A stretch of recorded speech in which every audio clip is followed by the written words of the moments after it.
You know, Diddy bought his son a Bentley. Maybe, you know, he could buy you one also while you're He out. got me a Lamborghini. Oh, well, that's nice. I haven't gotten it yet, though. Yeah, I know. When is that coming, that Lamborghini? We talked about this last time. He had the Lamborghini for a day or two, and he had access to the house, and he knows better than to be talking about the things that he does with Big Brother Puff on national television. Candace Owens didn't attack the story like most would expect. There were no sharp one-liners, no sensational setup, nothing crafted for clicks. Instead, there was a heaviness in her voice, an exhaustion that went beyond the surface. Not fatigue from a long day, but the kind of weight that comes from sitting with truths that don't sit right. When she finally broke the silence, it wasn't rage that poured out. It was heartbreak, a raw, gut-wrenching realization that a young life had been abandoned, failed by every adult whose responsibility it was to protect and guide. And that truth, more than any headline, cut deeper than anyone watching could imagine. So I want you to be now super uncomfortable and watch this video of an interaction between him and none other than Diddy. Take a listen. Justin, you ever seen the movie 48 Hours? Right now, he's having 48 hours with Diddy, him and his boy. They're having the times of their lives, you know, where we hanging out and what we doing. We can't really disclose, but it's definitely a 15-year-old's dream. You know, I have been given custody of him. You know, he signed to Usher. He signed to Usher. I had legal guardianship of Usher when you know he did his first album. I did Usher's first album. I don't have legal guardianship of him, but for the next 48 hours, he's with me. So and we gonna go full crazy. I'm going crazy. So young Justin Bieber, who was signed by Usher, involved with Scooter Braun, now all of a sudden he's being put in the hands of Diddy, who, it is true, he became the legal guardian for Usher. You can look up all of the allegations of what Diddy did to Usher. A lot of this coming out via multiple lawsuits that essentially, if we were to put it in a nice context, or at least use a euphemism for something that's really disgusting, the allegations are essentially that Diddy very much initiated Usher into Hollywood. Candace Owens didn't dwell on Justin Bieber's fame itself. It wasn't the glitter or the headlines that shook her. What haunted her was how incredibly young he was when the system took hold. She reminded everyone this wasn't a grown man navigating the industry. He was just 15. A child still figuring out life, still learning how the world works. People assume that stardom makes you unbreakable, she said softly, almost in disbelief. But fame is no substitute for adulthood, no shield against exploitation, and certainly no replacement for a childhood stolen too soon. The public, she argued, had been sold a storybook version of reality. A gifted boy discovered, skyrockets to superstardom, and lives the dream everyone envies. The reality, Candace warned, is far harsher. Behind the cameras, the tours, the albums, there are managers, contracts, endless travel, relentless adult expectations. Justin wasn't just performing. He was carrying entire careers on his young shoulders. Teams of adults, all counting on him, relied on him to succeed. For any teenager, that's unimaginable pressure. Then, with a heavy pause, she shifted the conversation to Diddy. Unearthing videos of Justin Bieber at Diddy parties. Now, Justin Bieber was obviously extremely young when he entered the industry, extremely innocent when he entered the industry, an industry that he did not quite understand as a boy who just knew how to sing and play the guitar and just did both of those things on YouTube. Then he was scooped up, and suddenly he was a part of people like Diddy going after him and saying, hey man, why don't you pick up my phone calls? There's actually a video of that. Diddy and Justin Bieber looks to be like 15 years old and said, why aren't you picking up my phone calls? And he's like, oh, I know you were trying to contact me through people and I don't have your number. And the next thing we know, Justin is at Diddy's parties. What's up, man? You good? I'm good. How are you? All right, young brother, everything's good? Everything's Selling great. out arenas and everything? Starting to act different, huh? No, you ain't been calling me and hanging out the way we used to hang out. Well, I mean, you try to get in contact with me, through all my, partners and whatnot. Mm-hmm. But you never really got my number, so. Right. Okay. My number? Yeah. I'm gonna tell you my number. Candace Owens didn't approach this as celebrity gossip. She treated it like a long-ignored reality, the kind people sidestep because it's uncomfortable, even painful to confront. She went back to the way Diddy carried himself around Justin in those early years. Confident, proud, almost boastful. Clips that once seemed like innocent networking now feel deeply troubling when examined through a different lens. She admitted that revisiting those moments made her stomach knot. Not because of what was openly said, but because of the subtext lurking beneath the smiles. It was the casualness, she explained, the way people joked as if it was perfectly normal for an adult to have unchecked access to a teenage star. As if that was just how the business works. But it isn't normal. It isn't harmless. What made it worse, Candace emphasized, was the influence Diddy allegedly wielded during critical moments in Justin's early career. This wasn't a single encounter or a quick photo op. It was sustained access that could quietly steer a young life. Justin was placed in situations he didn't understand, surrounded by adults he didn't choose, and expected to perform, to smile, to obey the rules of an industry that demanded compliance above all else. The heaviest part, she said, was imagining a teenager living in adult spaces, expected to learn. Learn what? Exactly. To endure things no child should face? To stay silent when feeling unsafe? To normalize experiences that were anything but safe? Candace pointed out that terms like mentorship are tossed around casually, but sometimes mentorship is just a cover for control. Behind the smiling face of guidance can lurk manipulation, power, and influence far beyond what anyone should tolerate at that age. He did an interview back in 2020 with Zane Lowe. I think this was on Apple Music. And he was speaking about another young artist that was coming up, Billie Eilish, and Eilish. And he was basically speaking about how he wanted to protect her because she was now another young person, a rising artist in the industry. And sort of out of nowhere, he became quite overcome with emotion. Take a listen. Did you feel protective of her? Yeah, I definitely feel protective of her. It was hard for me being that young and being in the industry and not knowing where to turn, and everyone, telling me they love me and, just turn their back on you in a second.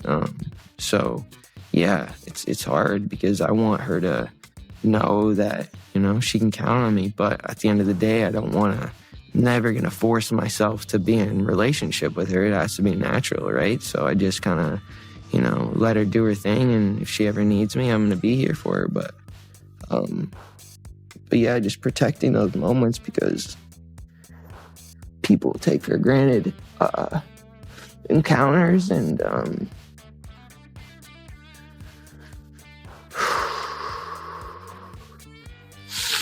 yeah. So yeah, I just want to protect her.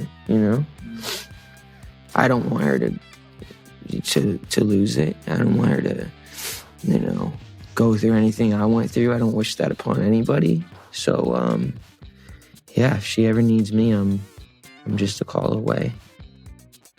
I'm not even kidding. Watching that clip makes me emotional because he is saying so much without really saying anything.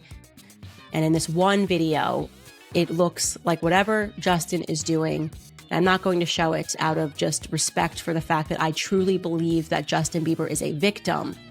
But whatever he is doing in this video with Trey Songz and Odell Beckham Jr.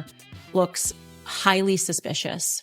I can show you a still from that video because I think the relevant part is Justin Bieber is not sober. He is clearly very heavily under the influence at this party. And if you remember that lawsuit that the producer Rodney dropped against Diddy, he said that unbeknownst to all of these people, they were being drugged at Diddy's parties, that they were pouring out the liquor bottles and replacing it with other drugs. He kept... To my limits. A little bit of I got the bag. I gotta feel that experience. I'm coming back. It's all good. Happy New Year! As Candace delved deeper, she turned to what insiders and eyewitnesses have revealed over the years. She described accounts of private rooms, closed doors, and highly controlled environments, places where rules were rigid and privacy was paramount. She avoided gruesome specifics, but the message was clear. These weren't spaces for a 15-year-old child. What hit her hardest were the repeated descriptions of Justin's demeanor: quiet, uneasy, withdrawn. He wasn't laughing or acting like a carefree kid. He was there, enduring, just trying to survive each moment. Candace lingered on this point, her voice softer than usual. "Imagine being that young," she said, "and realizing you don't even have the power to say no. Not because you want to refuse, but because you didn't know you were allowed to." She explained that, looking back, many of Justin's later actions start to make sense.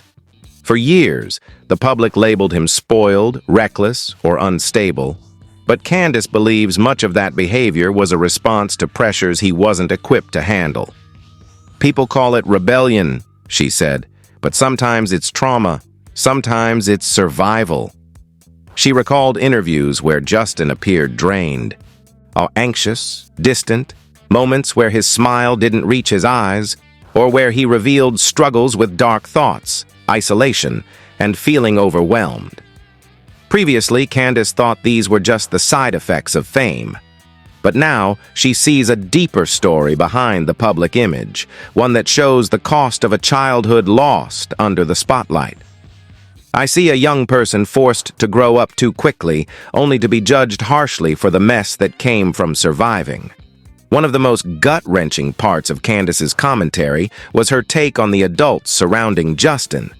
It wasn't just Diddy, it was the entire circle.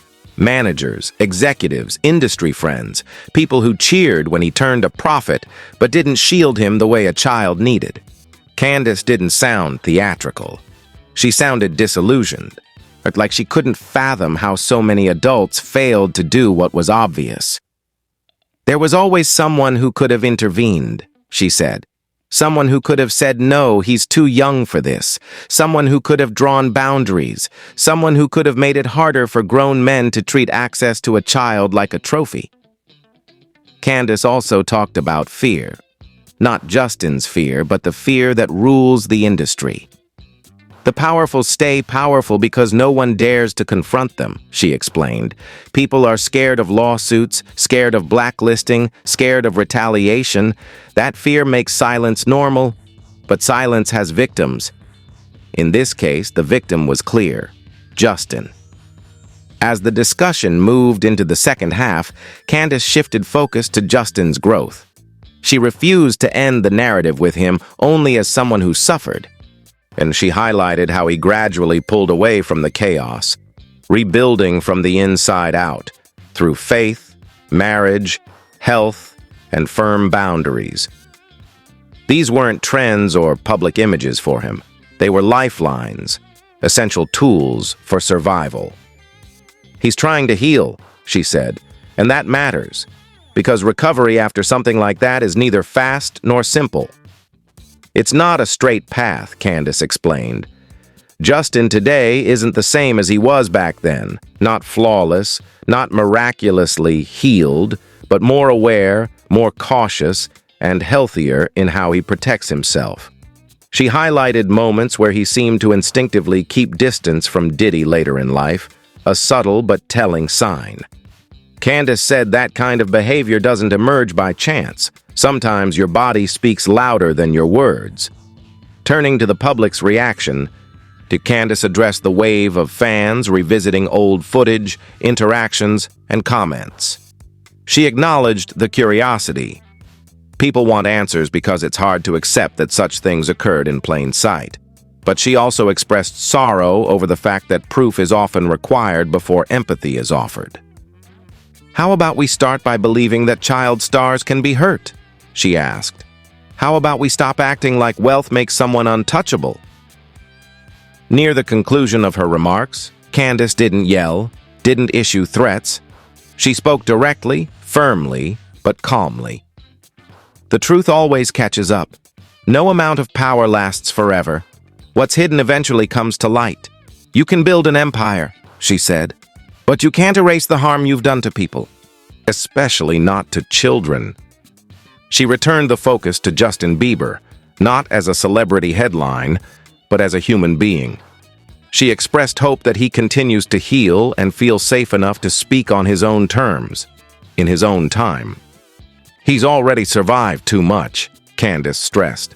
No one should have to prove they deserve empathy. Candace closed the segment quietly, as if not wanting to add more noise to a story already heavy with pain.